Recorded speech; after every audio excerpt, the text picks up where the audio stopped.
this is Guy reporting live from Twitch TV. Today we're going to continue on with building our game. The last few casts is kind of more of a dive into Ka and sort of playing around, but now we're actually going to start putting our meat and bones together and really build out our game engine. So things are going to get a bit more serious. They're going to be a bit more formal. We're going to start using interfaces and dependency injection and unit testing, and we're going to build out our game engine to be solid. It's going to be interface driven, so we can.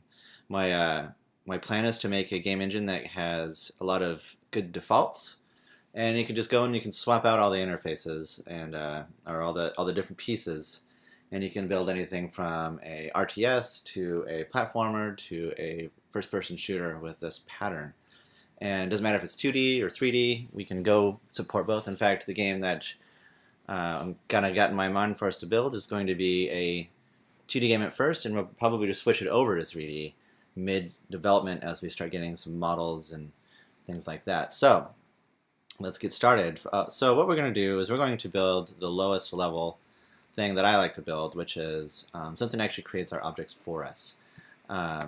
Generally, frameworks don't do this, and it kind of comes with a ton of side effects. And so what I like to do is I kind of try to avoid some of these side effects. And when you have a framework build your constructor objects for you, you don't have to do very much conforming to how a framework is designed. You can just use this framework as much or as little as you want in this case. This is just sort of my approach I've done with software for the last almost 8 years. It's never bit me in the ass, and so here we go.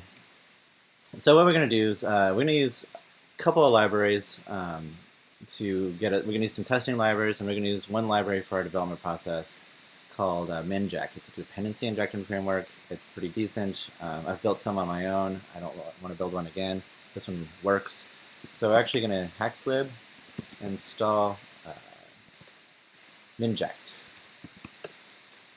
And so that'll download Minject, and then we're going to use a unit testing framework called munit. So we're going to hackslib install munit. And that'll get all of our other dependencies, which I've got a couple of them already installed. We're going to install Hamcrest. That's another part of the unit testing stuff. It should come down. And we're going to install Mach2, and that's a mocking framework. And we'll get into that as well with this one. There we go. So now our library is installed. We're getting ready to go. So what we're going to do is we're going to hackslib. We're going to set up munit for unit testing. So hackslib run munit straight off, and it'll show us our different commands we can run. And we have to do config first, which I don't know why they don't put that on the list, but we run config. So our default test directory is going to be test, so that's okay. Build is fine. Report is fine. Our target class path is actually sources. If you look at our game here, it actually uses sources. That's a Ka, the way Ka did it, so we're going to stick with what they did, so we're just going to do sources. Our HXML build file for test, we're just going to keep the defaults. That default's fine, that default's fine, that default's fine, that one's fine. So now if we go here, we see our test directory, and it's got a test already set up for us, so that's a great step in that direction. I'm going to open up the test.hxml, and you can see it. What's cool about munit is actually tests /9, /8, JavaScript, Nico, and C++. For our purposes, I'm not really interested in building a Flash game, even though this is going to be cross platform anyways for the most part. All the stuff that won't be will have defaults for those. We can do JavaScript. I'm going to skip it for now. I'm just going to comment these out just in case we want to open these up later. Like if you want to do HTML5, that'll be ready to go. Nico, I'm just going to skip altogether. I'm just going to take that out. Never really use that. The performance is not to my liking for games. Maybe it's gotten better, but I'm okay without it. And I'm going to keep the 64-bit build out for now. We can always come back and add that. So we're just going to test C++. We can test them all, and all you have to do to test them all is just uncomment these. The problem that I have with the JavaScript test is it actually runs in the browser, which in our case the game is good, but if you ever wanted to run a backend on Node, that doesn't work.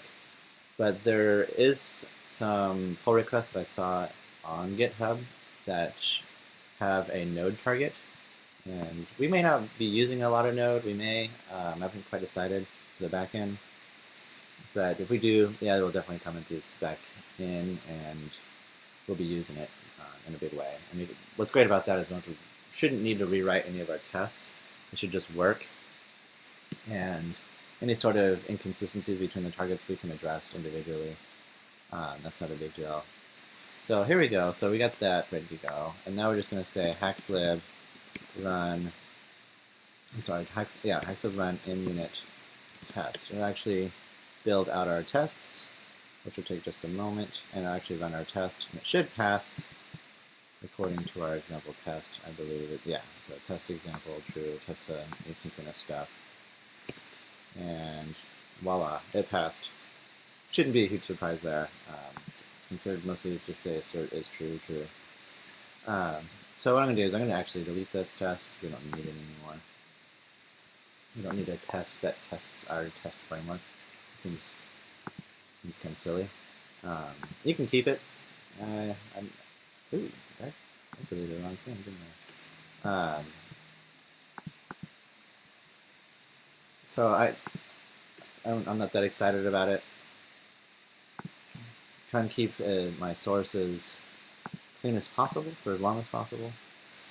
And here we are. So we've got our test suite, which is our example test. We'll get rid of that. We're going to have a new test there pretty soon. And here's our test main. We don't really ever have to look at this. This is what is our test runner.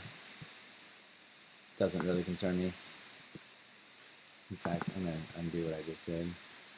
So here we go. So we don't need our assets at the moment. We've got our sources. So I'm going to create a new directory called core, and that's going to be sort of our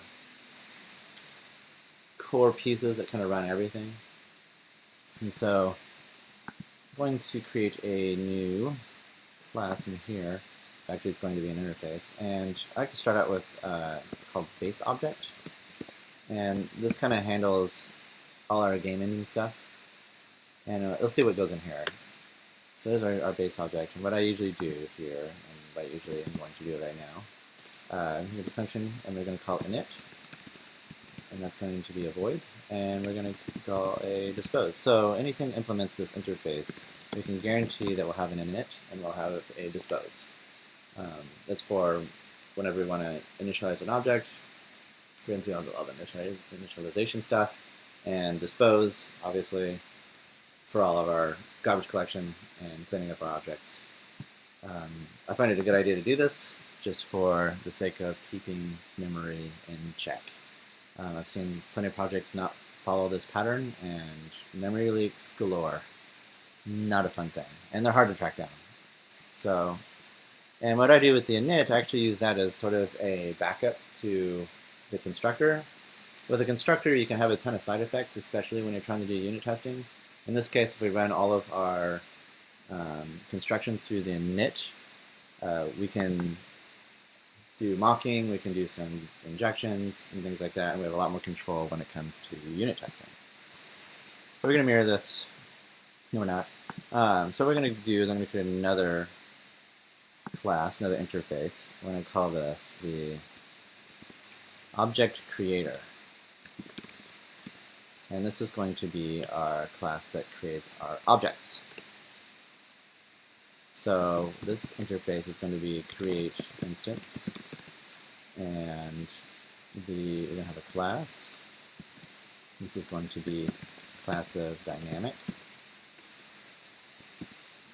and then our constructor args, which is going to be optional, and that's going to be a array of dynamic. And so here we use this object creator interface to create our objects. And so now we can actually have, the framework can have control computing objects. So if you decide to create your, this is the whole approach with this framework is, if you find a different way that you want to create your objects, you can just create a new implementation of the object creator, and you can create objects any way you want. You don't have to follow my pattern. But in this case, I'm going to do my pattern for now, and I'm going to create I'm just going to call it the object factory. Doesn't really matter too much. It's going to be hidden away.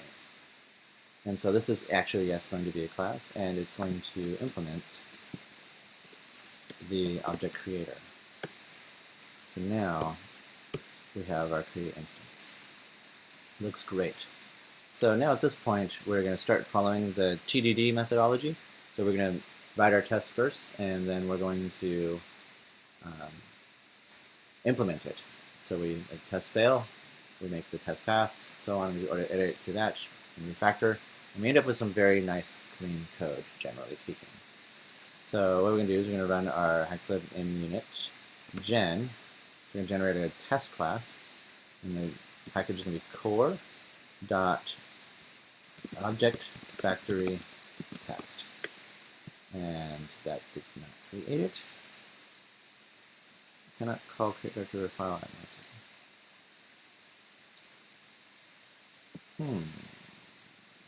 Let's see what the documentation of Gen is.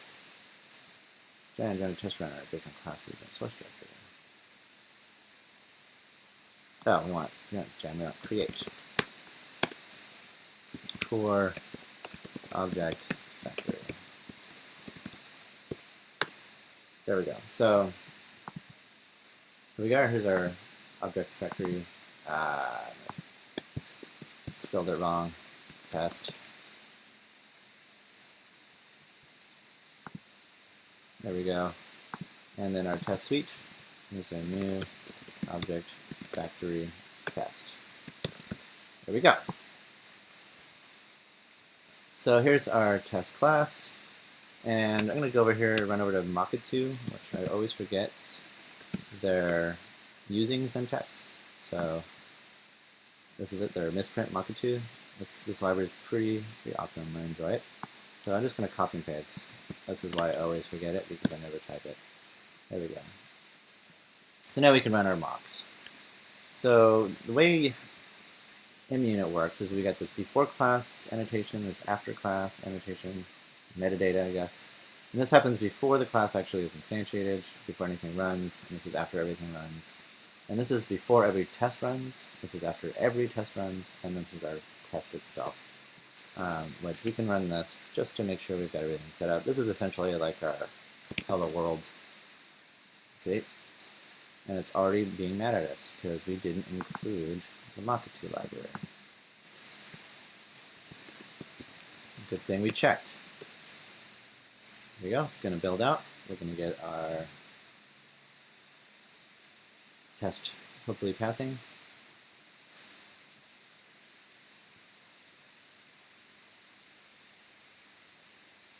There we go. We've got a failed. Oh, probably because the default's probably to fail. Let's check. Test. Yeah, so default's to fail, so we're just going to say true in true TDD fashion. It's going to rebuild it, and then there's our pass right there. And so we're ready to go. One more thing we need to add is to our test HXML is we need to add the library inject, because we're using that to test with. So now we're going to, I'm not going to use any of this, so I'm just going to get rid of those pieces. And get rid of that. So we're going to set our test up. I'm going to say, and actually I've set up this live template. We should have this work. So if I just say test and hit tab, it'll actually generate the code I need for my unit test. I'm going to say should create an instance from a class. And I'm going to try to build a live template. There we go. So how we build a live template is in IntelliJ, I'm going to use command, comma. This will pull up the settings. And you can type in here, I already was just setting it up. You can just say live templates. and you should see it here eventually. And so what you do is you hit plus. So here's my hacks live templates that are automatic. You just type pf public function itar iterate array. I think mine are under user. Yeah, so here's my test one. So I just put the code I need in clear regular text, and then if you put these $signs, you can have variables. And end means that's where you want it to end. So this is where I was like, this function is like my variable. So we're going to do one. We're going to do inject. Oops, that's not, I don't want to take this one. Make a new one. Template. I'm going to say inject. And in this case, we're going to say inject public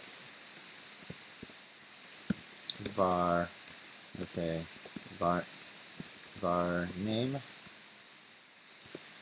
and oops, I'm going to say type.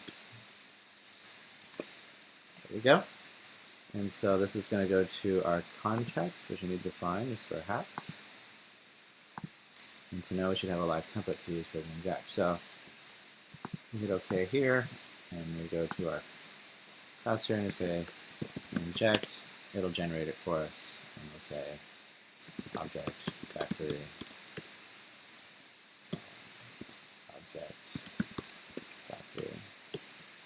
But in this case, we don't actually need an inject. It just was showing you how it worked. But there we go. I actually can set this to private for the unit test, but you get to see it at work at least. So as our object factory, we're going to ignore the constructor for now and say object factory equals new object factory, and set our object factory to null, which is probably a bit excessive, but it's nice to keep the pattern going. And now we're going to unit test our object factory. So I'm going to create a sample, and then the object factory should say instance of sample, and we'll just define that right now. Class sample new. There we go. I'm going to say assert is not null. Sample. And let's test it. Should fail. In fact, it shouldn't even build. So we need to go to our test instance, object factory, and we're going to return null. That'll build. Oh, maybe it won't. Dynamic should be class.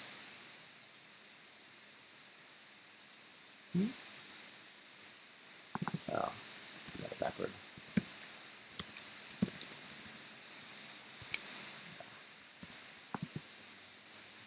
So the object creator used to be dynamic class.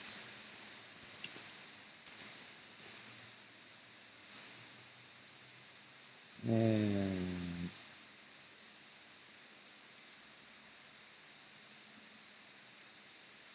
here, there's no field create instance.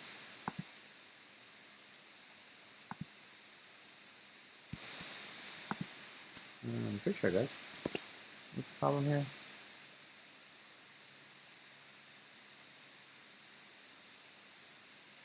As if it has no field create instance.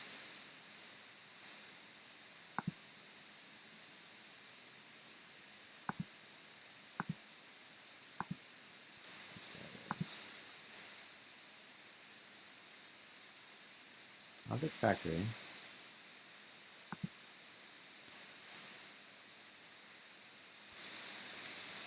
Oh, I need to make this optional.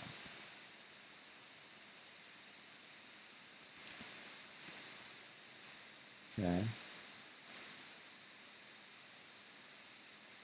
That seems strange.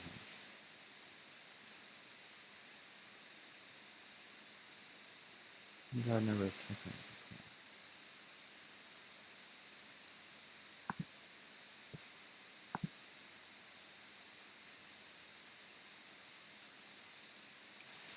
seems strange.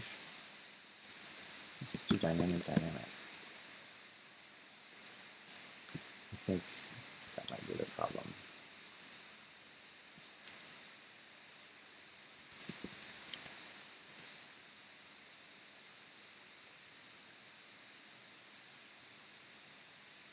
Should be, huh.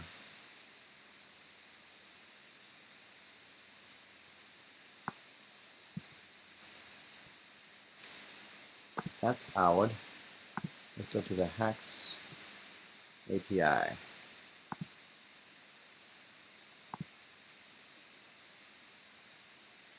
No, oh, there we go. It's under type, I believe.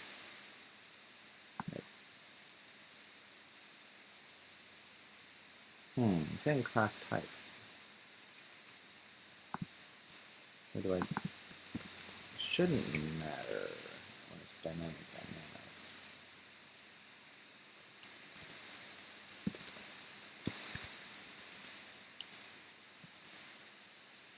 Oh, there it is. I guess that's what it was. So now we've got our failed. So now we're going to create a. We can do a create empty instance, and that'll call the create the object without calling new. I think I still want new to be called. I definitely want new to be called because if we want to create something that isn't part of our framework, we still want new to be called. So we're just going to use this create instance. That should do what we need. So we're going to say type dot create instance class. Oops. And we're going to pass the constructor args.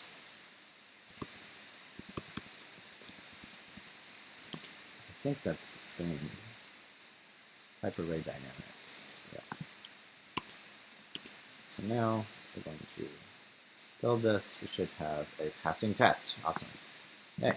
All right, we're on a roll. Next, we're going to say test should create an instance with constructor args. So we're going to create another sample class here, sample with args, and we're going to have this as public var arg1. This is going to be a string. Public var arg2, that's going to be an int, why not? Arg1 string arg2 int. I'm just going to assign these.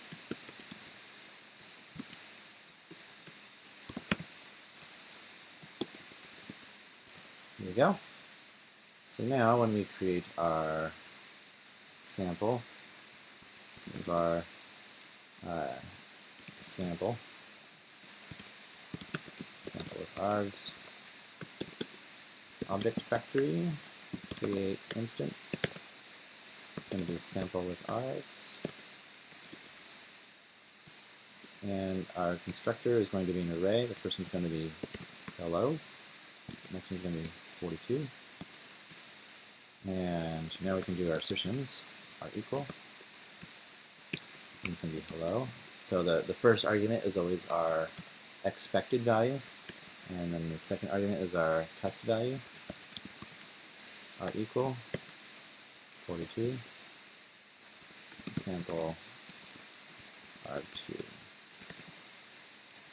Let's run that. This should fail. And you always want to do it this way. You always want to have it pass, then fail. Or, sorry, fail, then pass. You can see here, it is passing, and that's because we actually implemented it.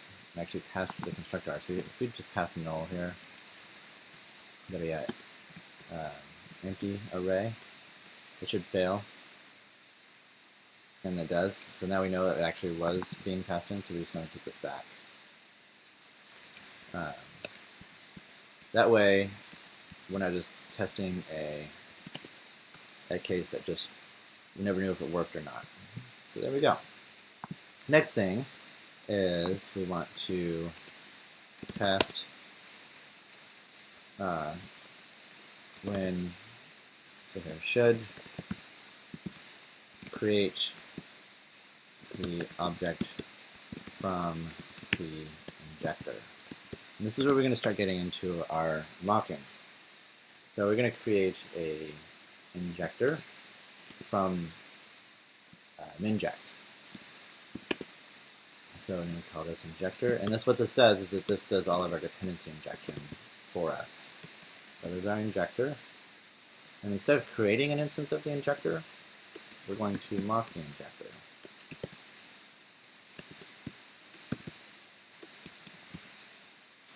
And then we're going to set the injector to null. And we might need to look at the documentation on mockatoos. Sometimes it escapes me, but I'm right on track. Okay. So what we're going to do is we're going to create the sample again. Var sample equals sample object factory, create instance sample, and we could do the sample with ours, but this one's easier to type out. And we're going to say assert or equal. And say no, we want is not null. Do sample. But additionally, we want to make sure our injector, what is it? Is no, get instance. And our thing is going to be this, and our name is going to be blank, and we're going to say verify.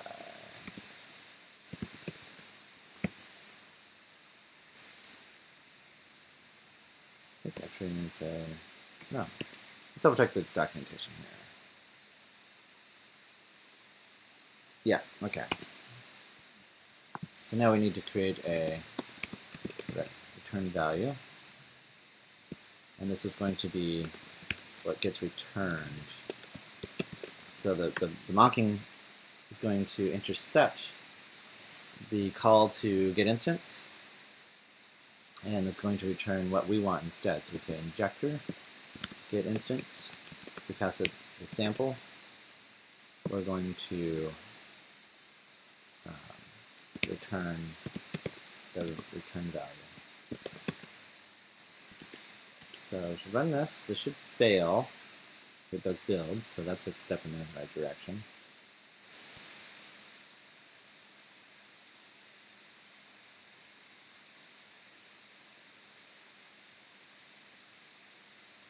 This all come together. Once we get the object creator, things start to come together in a very, very clever way. So it failed. We expected the get instance to happen, and it didn't, so let's do it. Let's make it happen. Now we're going to go over to our object factory. What we need to do is we want to actually try and create the, use the injector. So we actually need to inject the injector. In this case, we need to create and then actually inject this statically.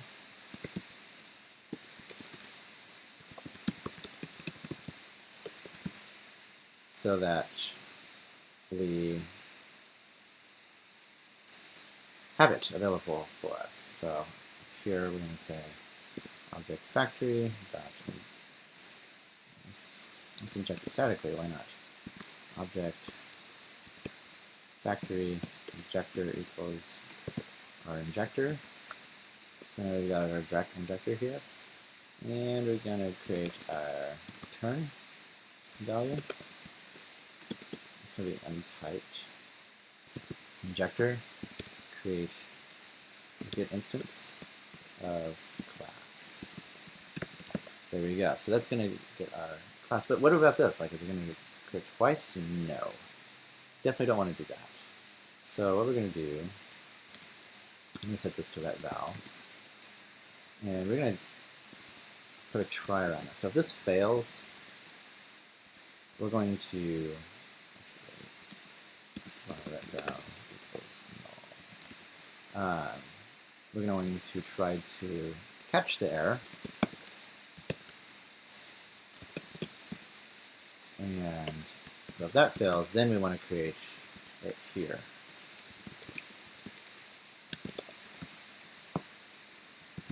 So it's our backup plan is we're just going to create instance straight away if it can't be created through injector. So this will actually fail twice with probably one success. That's the plan anyways.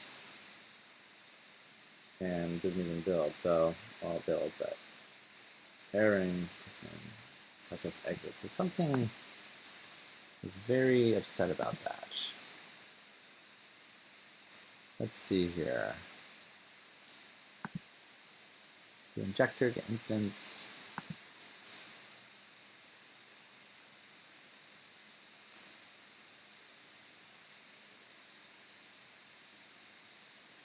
Let's see here. It looks correct. Turns reptile.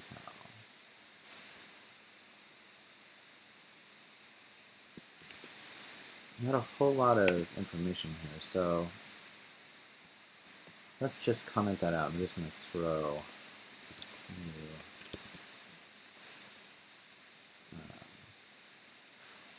exception.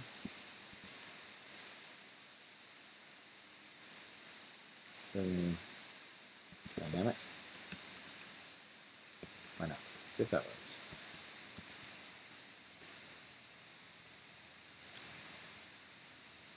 That can be constructed. Can we just throw that? That would be clever, isn't it? No, can't do that. Can we just, I think we just throw. Yeah, there we go. Break. Getting that language messed up. There we go. So it looks like the injector was screwy. And it probably has to do with Mach 2, because I'm probably reading it wrong. So Mach food, okay. So if we look here, injector get instance, okay. That's promising. So we're going to Mach foo. This is the instance, returns return value. That looks right.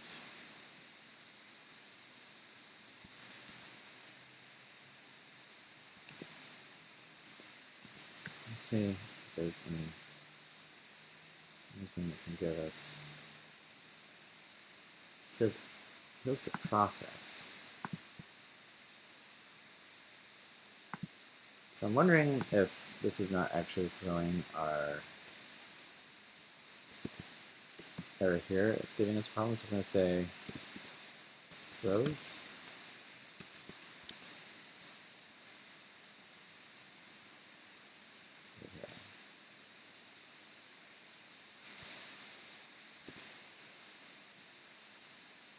Get instance fast anything. Is that right? Any string. Any. So if it just gets anything, we're going to throw broken. I'm going to put this here as well.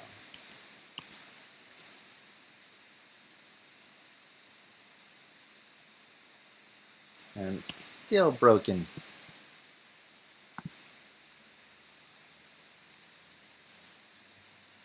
So I wonder if we can trace that.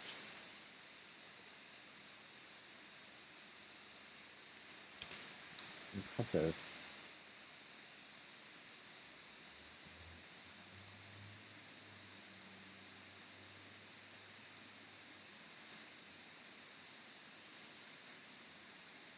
So if I just do this, what happens? Still breaks.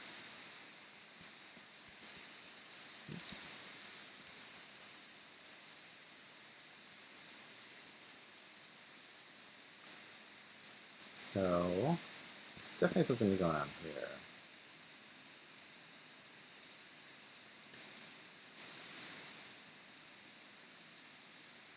I'm trying to figure out why it's. Let's go look at inject.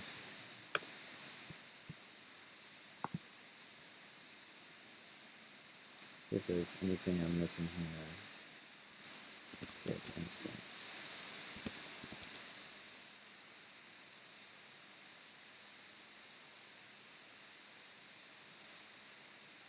Let's about what we want.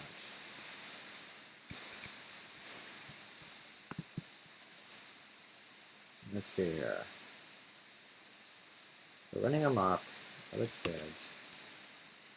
Let's jump back over here to mock it 2.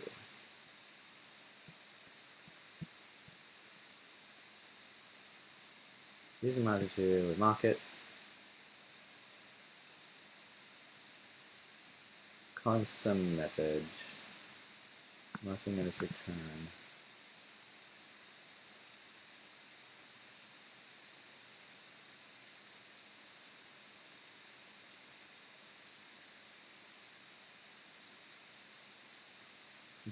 Don't need to call the real method.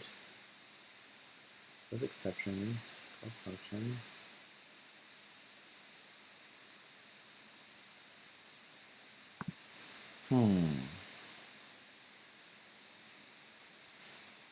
Why?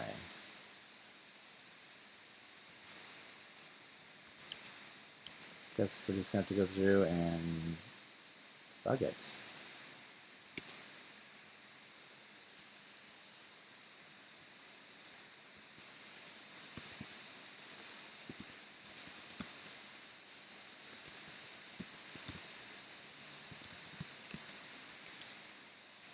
So these should pass.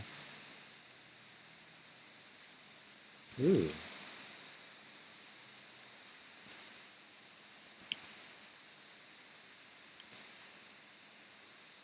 I wonder if we could get away with this. No, we're better.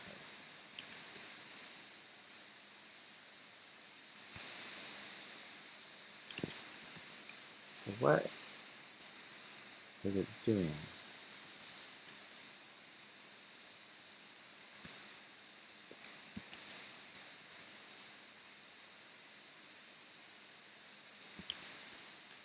Definitely upset.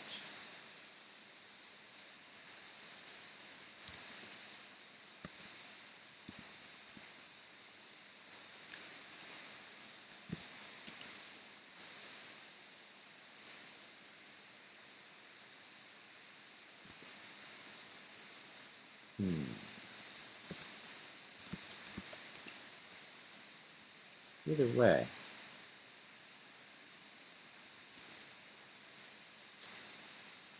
Huh.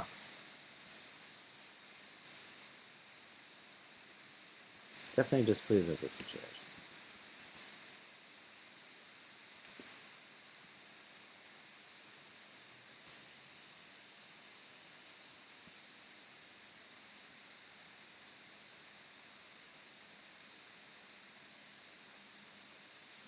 Let's see here.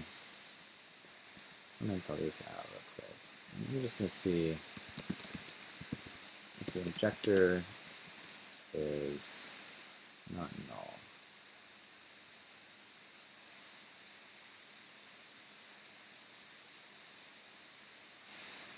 It doesn't actually give us a trace.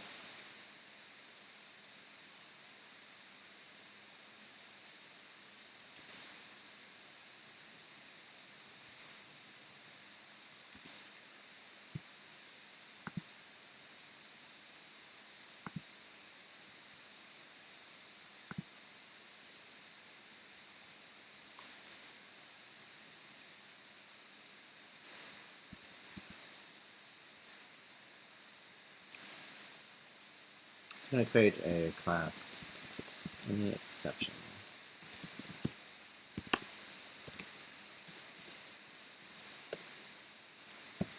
So create any exception. That means in this case over here we're just going to throw new any exception.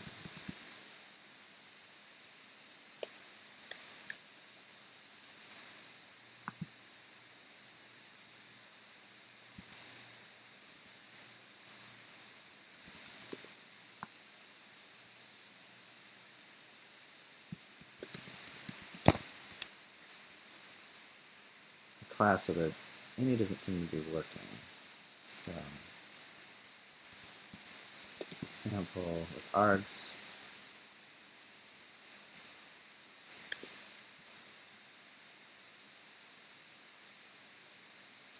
There we go. Now it passes. So we just needed to pass the class. Okay, so now we need to make sure that the should inject into created class. So we actually want this one and I'm going to say injector inject into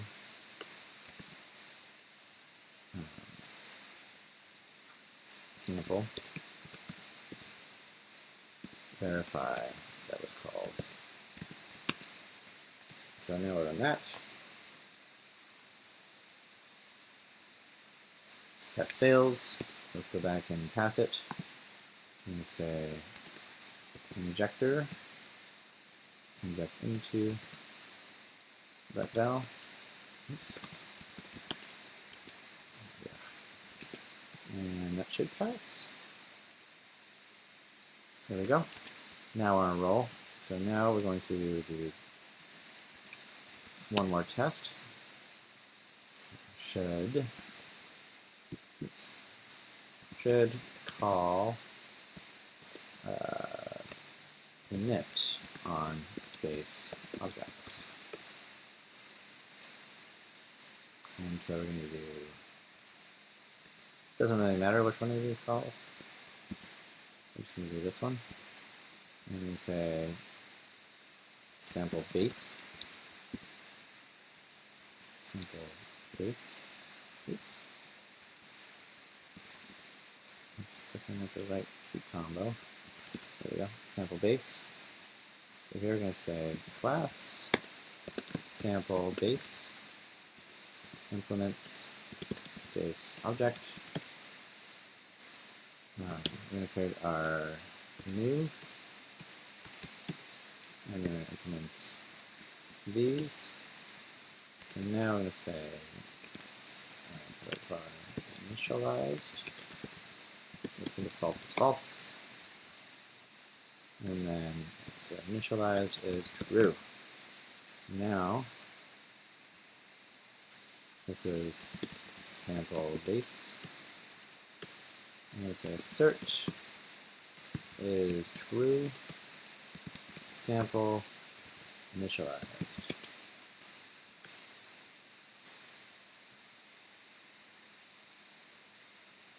There we go. Expect true.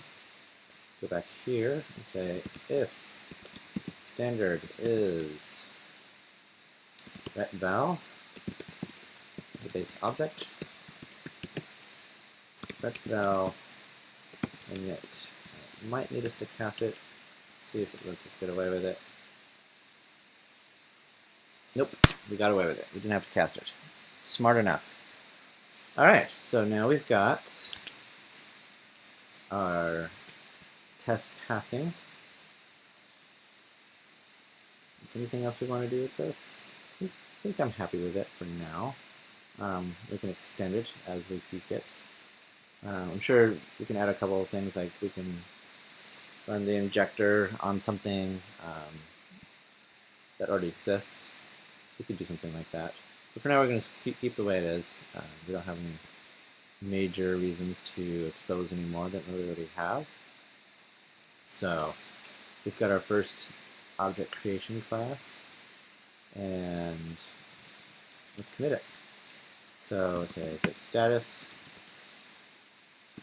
git add sources, git add test. So there's our stuff. In fact, we're going to update our git ignore to include the report.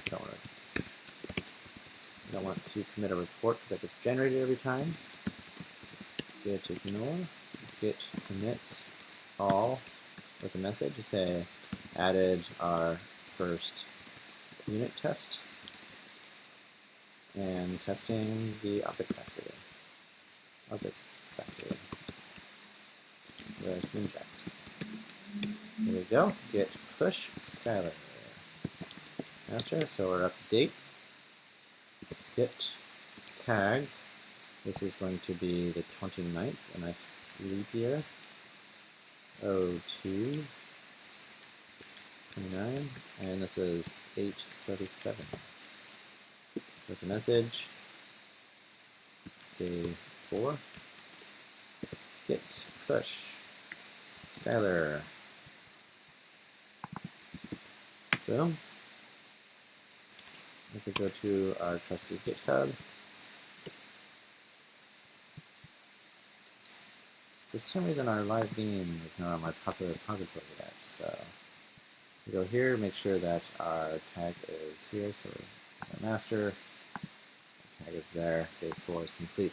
All right. Thank you guys for sticking around. Sorry for the slip up, and have a great rest of your day.